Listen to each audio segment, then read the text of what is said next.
Welcome, welcome. Baruch atah Adonai Eloheinu melech haolam asher kitshanu b'mitzvotav v'tzivanu la'asok b'divrei Torah. And as we wind up, we're not going to complete it this year, but hopefully eventually we will. May God grant us the zechut of being able to continue this for some more years. We are discussing now, of course, Zav, the situation of Zav, which is bodily fluids, genital specifically, something seeping from the genital area, and we are discussing how it impinges on something called impurity, Tum'ah and Ta'ara. A very arcane subject. I've mentioned this many times now, trying to understand this better. The best I can do right now is to say that I believe it is the significance really has to do with immortality. Immortality. So, going on.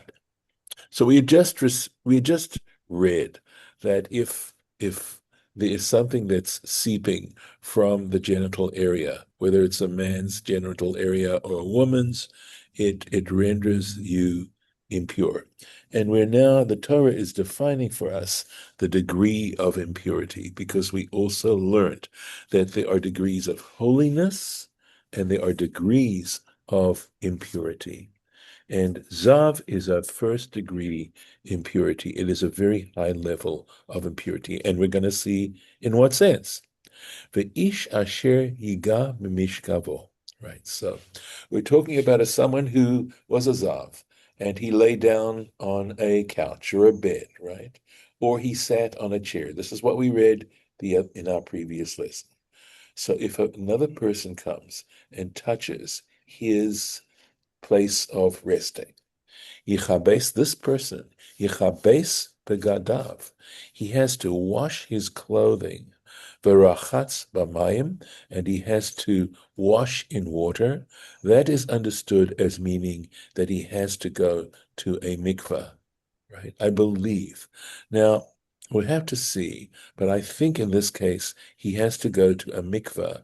The word mikvah essentially means a gathering of water. V'tamei ad ha'arev, and this person will be considered impure until the evening. So let's break down a little bit about the day. He discovers that he has touched this particular item that the Zav has rested on, and now he knows he has to go wash the clothing that he was wearing at the time, and he also has to go into the mikvah.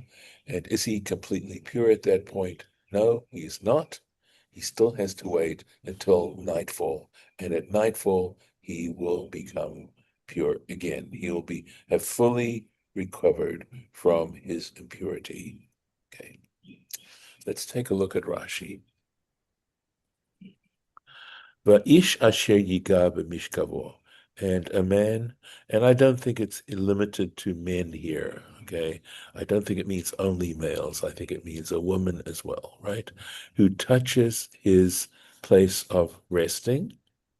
Limed al mishkav. So the Torah is teaching us regarding one who lays down. In other words, regarding the fact that this person has transferred his tumah, the tumah that is on him, onto this mishkav, onto this couch or onto this chair. Shechamur min hamaga. He says, lying down when you're in a state of zav is more serious than simply touching or being touched. In other words, if this zav touched something, that thing that he touched would become tameh. But so if he touched another person, if he shook another person's hands, that person would become tameh. But not in this regard. But let's see. I want to make sure, right? Shezen esa av hatuma. You've heard me mention this because he, right? This I believe he's talking about this one. Ne'esa av hatuma. He becomes a principal, right? A principal source of impurity. The Tamei Adam capable of rendering impure another individual, ulatame begadim, and also to render clothing impure, vahamaga, but one, I believe, okay, one who is touched, right? In other words, whether somebody touches him or one if he touches someone else, she'eno mishkav. So, in other words, that is not a lying down, meaning, again, now we're talking about if it wasn't the couch or the chair on which he was sitting, right? Something like that. Eino ela vlad hatuma. That is only considered a derivative category of impurity. In other words, it's a second degree impurity. So it's not a couch, it's not a chair, it's an object, it's a table, okay? But that is not something, even though it receives a certain level of impurity, right? It is a vlad hatuma. Now, it's possible that even a table is not, okay? Here he simply says maga. So he says, a touching. So whether or not we're talking about touching an object other than a couch or a chair, or whether we're talking about a person, right? Whether that now has received a level of impurity, right? But that person, eino metame, it does not transfer impurity, ela ochlin umashkin. So that's ochlim are food, and mashkin are liquids, drinks, something that is potable, right? So we see here that in terms of these laws of Tum'ah and Tahara, clearly food and drink is far more susceptible to Tum'ah than people or other kinds of objects. So I'm hoping, of course, that you are able to follow to some extent what's going on here. And I would not claim to have a full comprehension of this subject, but right now we're just entering it. We're just starting to understand it and knowing that there are different levels and that those different levels have different levels of contamination as to what they can contaminate, that there's something like putting your weight down on something, which is clearly what we're talking about if we're talking about a mishkav, like a couch, or we're talking about a chair, as opposed to simply touching. The other thing I could say is that the fact that food and drink are susceptible to lower levels of impurity is because we ingest them. We ingest those items. So please feel free to ask if you have any questions, and hopefully you understand enough to be able to ask questions. All right, let's keep going. V'hayoshev al hakli. There we go. And someone who sits on a vessel. Now, again, we already learned that this vessel, that we know you can sit on a lot of different things.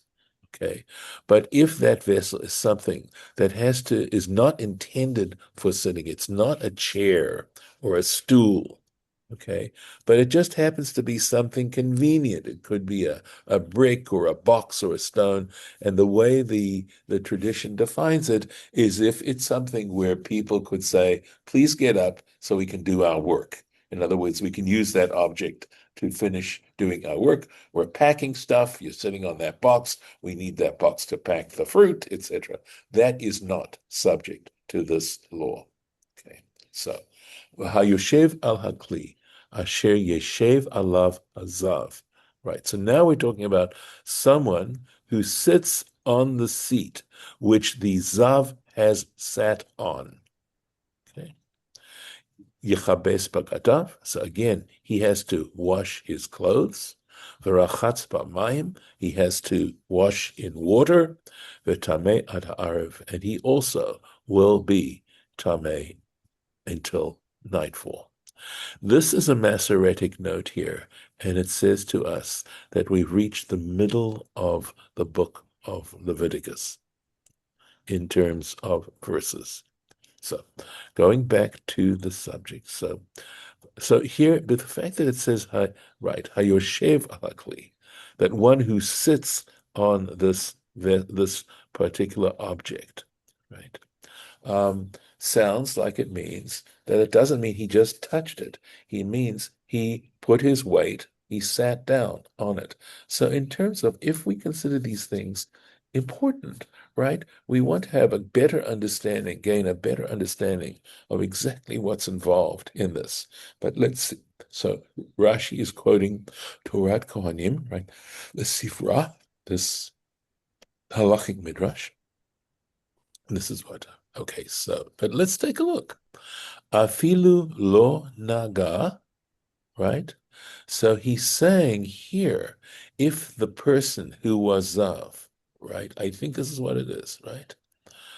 Although I'm not sure whether we're talking, when he says afilu lo naga, if we're talking about the person who was right, who sat down on this seat that the Zav had sat on, right? So the Zav has sat on the seat, right? And here we're talking about this person who came in and sat on the same seat. That's what we could be talking about. Afilu lo naga, even if he didn't actually touch the seat. Afilu asare kelim ze al ze, right? He's saying, even if there were other things, 10 blankets on the seat. That's the way I'm understanding this. Kulan mitamim, right? They all render a person impure. Mishum noshav, right? Which on account of moshav. This is this kind of tum'ah. This because of sitting. V'chein, Rashi is helpful here. He says, b'mishkav, the same applies to lying down. So putting his complete weight on this object, right, now renders it very, very impure. And even if the person who was pure and came and sat on this seat or lay down on this bed, even if there are things over the bed, even if they're blankets and things, and aren't actually on the bed that the person lay on, the physical bed itself, it still renders this person this second level of impurity. I believe. Well, let's see. It does say Yichabes Begadav. So this is, right? It sounds like in this particular case, if he sat or lay down on it, it sounds like he gets the similar level of Tum'ah. So Zav is a very high level. V'chi yarok, hazav batahor. And suppose the Zav spits on a pure person. We'll see what this means. V'chibes bagadav. This person also is going to have to wash his clothes. V'rachatz b'mayim. He's going to immerse himself. He's going to have to wash himself. V'tamei ad ha'arev. And he too is going to be impure until nighttime. Here we go. V'chi yarok hazav b'tahor. If this Zav person spits at this pure person. So the references, Torah Kohanim and Nida, Tractate Nida, page 55. V'naga bo. In other words, the spit has to actually touch him. Or nas'o, okay, all right. It says, or he carried it. Now, I'm not certain. In other words, does it mean this person touched the spit?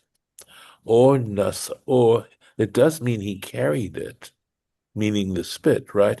Sharuk mitame b'masa.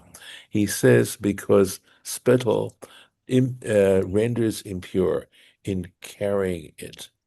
Now, again, he doesn't define whether carrying it means carrying it in a vessel or whether it means but the point is here he's touching the spit. And so carrying it again, in terms of slowly trying to develop an understanding and a clarification of what's going on, Rashi is not answering this question here, okay? But the question is, does that mean if he carried the spit, let's say, in a glass? Because that's the idea there is that he's carrying it. Does anybody have any commentary that maybe clarifies that? Otherwise, I will continue. All right. But listen, it's okay. Even we have to understand that even if we don't understand this perfectly, we are slowly moving along a journey of clarification. So, going on. V'chol hamerkav asher yirkav alav hazav. And now we're talking about like a saddle, right? Something, a merkav rechev. Rechev is like chariots. In other words, something that is moving, that he sits in order to move, like a carriage. Asher yirkav alav hazav, on which the zav has ridden. Yitma, it will also render someone impure. Now let's take a look. V'chol hamerkav, he says, af al pi shelo yashav alav. Look at this. Rashi is saying, right?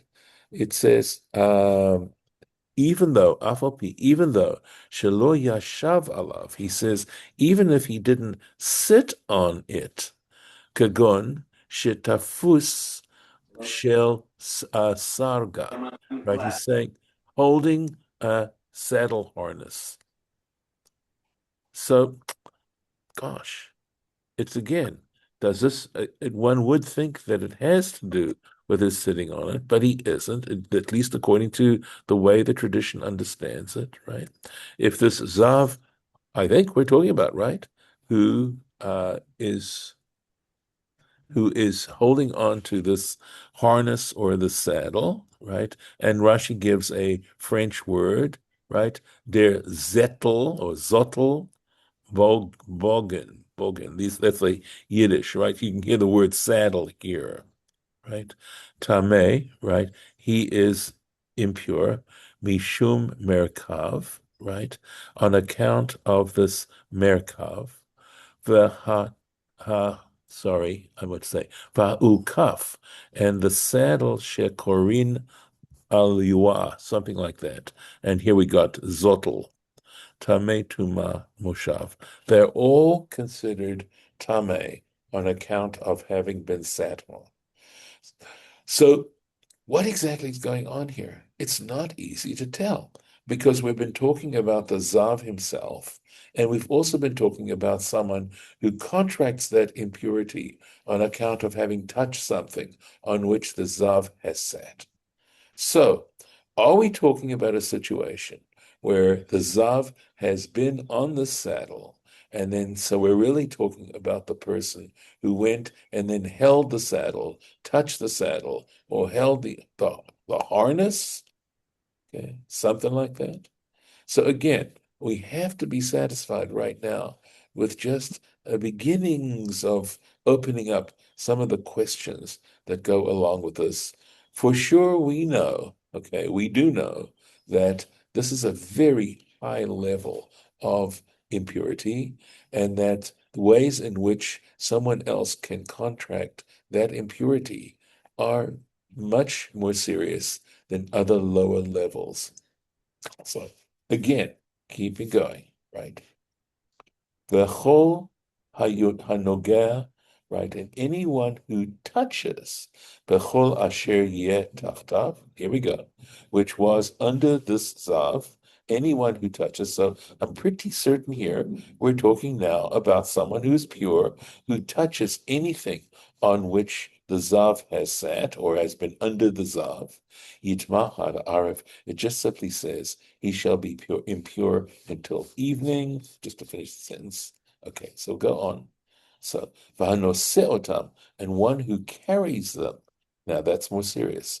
So we see that touching, it just says he's impure until evening. But now we're talking about someone who carries these things, right? Carries the saddle, carries the chair, carries these. Yichabes begadav, he now has to have the washing of his clothes. V'rachatz mabayim, he also has to go into the mikveh, he has to wash himself, v'tameh ad ha'arev, and be impure until evening. So we do see that some, at least if we're taking it simply at its face value, right? The person who touches these things simply is impure. It doesn't say anything about his having to go to the mikveh, doesn't hear, right? And this is why we start to depend so heavily on the analysis of our chachamim, of our sages, as to what all this implies. But let's keep going here. We'll see. B'chol hanogea, and anyone who touches, b'chol asher yeh tachtav, which was under him. And this again, Torat Kohanim, shel zav, in other words, that was under the zav. Ba v'limei. So the scripture is coming and teaching us al hamerkav, regarding something on which he rides, okay? Sheyehe kenogea bo, right? That yehe, that one who touches it, tameh, is tameh. Ve'ein ta'on kivus v'gadim, but he doesn't require having his clothes washed. V'hu chomer b'mishkav mimerkav, and he says, interesting. He says this is something that shows a more serious level of Tum'ah in something that a person lay down on than a merkav, than something on which he rides. Okay. Again, very complex laws. Vahanose otam, and one who carries them. Kol ha'amur b'inyan hazav, right? Everything that is talked about regarding the zav, zovo veroko, his flow, the actual liquid that came out of him, veroko, and his spittle, veshichvat zaro. Here we're talking about the emission of sperm, essentially. Umeme raglav, this is urine. Vahamishkav, right? And the thing he rested on, the couch, Vahamerkav, and something he rode upon, Masa'an, when you carry them, Metame Adam, right? It goes to render a person impure, Letame Pkadim, to render him requiring, in order to purify himself, he also has to, it made his clothing impure as well, and he is going to have to wash them or immerse them in the mikveh, whatever that turns out to be, but they're going to have to be washed in some way. So we'll stop here, and I will stop the share and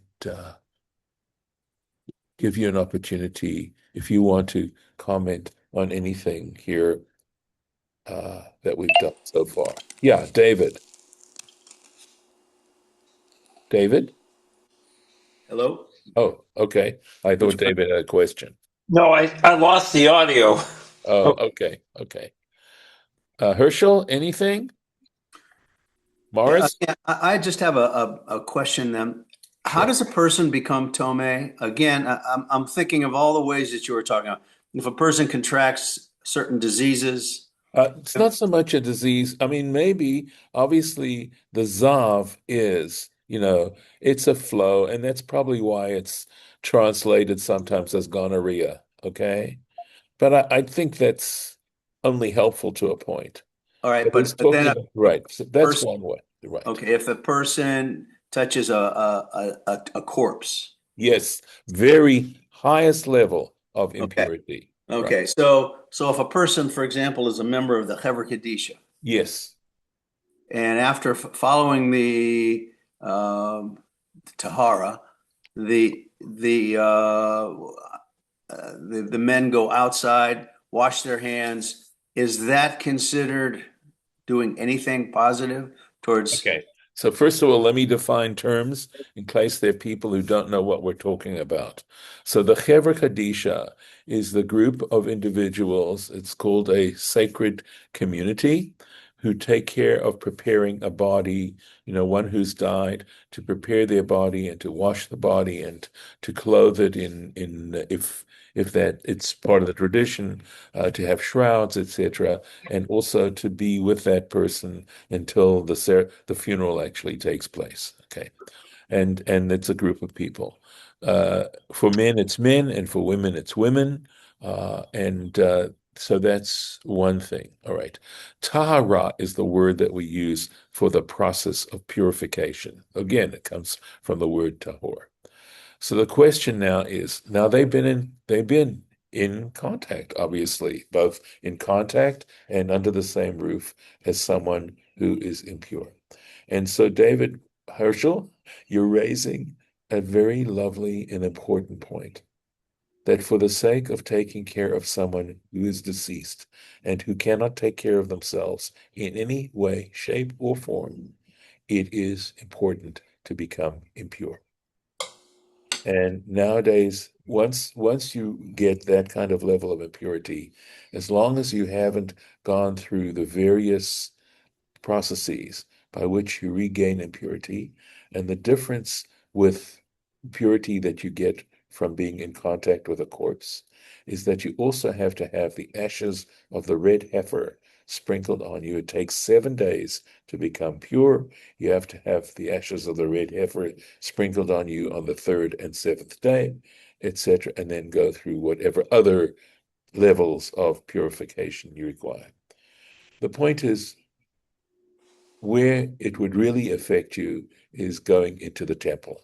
That is a place where, if you're in a state of impurity, any impurity, you're not allowed to go into the temple.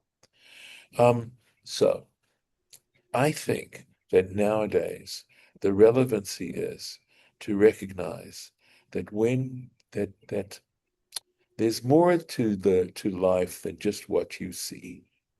That when you're in the presence of a deceased person, there's a level of respect, mindfulness, thoughtfulness, because realizing our mortality can really change the way we look at our lives. And to recognize we're not here forever. Some of the terrible things that happen on the part of human beings has to do with the fact that they think they're going to live forever. And if we all knew that I like to say it, right, that mortality is the absolutely most democratic institution in the universe.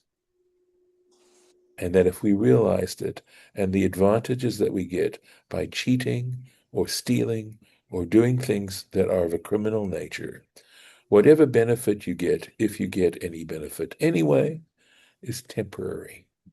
And if it's temporary, there's a certain level in which it loses its value. On the other hand, these things that we are studying now are eternal.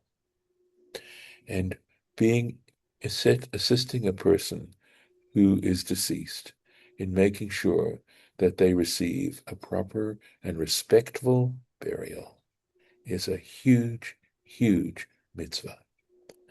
There is a law that says, it's in the Torah, right, that if you come across a body, right, it's very important to make sure that that body receives a proper interment, proper burial. And they give an example of a high priest who's on his way to perform the Yom Kippur service, right, where he's going to do one of the holiest acts in the year, going into the Holy of Holies. And here's this high priest who's gone his way to do that, and he comes across a dead body. He has to take care of the corpse, has to take care of the body.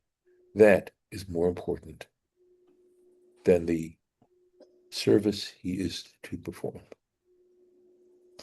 So, yes, they remain in a state. Hand washing is just a symbol. Rabbi, I Yeah, have a question. yeah, During the Tahara, mm, or whatever, how did you yeah. pronounce it? Tahara. Yeah, Tahara is okay. Tahara. Anyway, yes, We're wearing gloves. yes, We have not smocks on. yes, Okay, we're wearing a mask. So yes. we're never really ever touching the body. We're Well, feeling the body, but we're never skin to skin. okay. Does that make a difference? So I'm not going to give you a fully informed answer, but I am going to guess that the reason for the gloves and things, has more to do with contamination Correct. and not to do with holiness. Oh, And okay. because their purpose is not holiness, but rather contamination, that it doesn't count. Okay. Well, you've ruined my day. No, just kidding. Well, no, I was going to say, well, thank you. Herschel, if we don't speak the same language, we're in trouble. I understand. I understand. Okay. I'm going to have to leave, but thank Well, you for no, this is time. clarification. It's really late. It's really late. So this lesson has gone on for a good while, but I hope if anybody even wants to watch, or if anyone watches the recording, I hope they find it interesting. Okay, we're off the record at this point. Let's go into here. Let's see if I can